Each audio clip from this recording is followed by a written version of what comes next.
Okay, here's the real question 2.2, which is a general solution for a trig equation question, and let's just try it here. So the first thing we do, we look at cosine 2x, and we have three things to choose from. But the one that involves just cosine x is the one to go with, because this particular one's going to work if we change everything in terms of cos x. So the 2 cos squared x minus 1, we bring the minus 1 over and we add 3 cos x. We put the 3 cos x first, minus 1 minus another 1 is minus 2, and now we factor this. We put 2 brackets. Some people like to go 2x squared plus 3x minus 2 and factor that. They don't like looking at this cos x.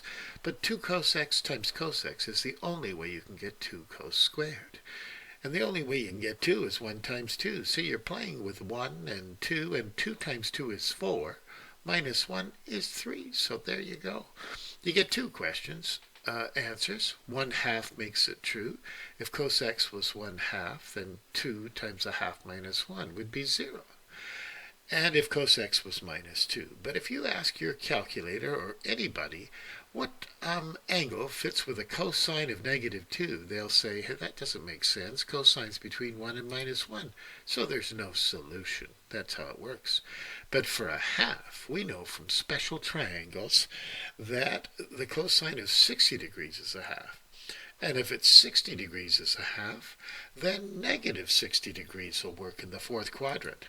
Or if you like to think about reference angles and think about it being 60 degrees and 300 degrees, that'd be just as good. 2 answers, 60 degrees plus k times 360, or 300 degrees, 60 down there, 300 degrees works just as good.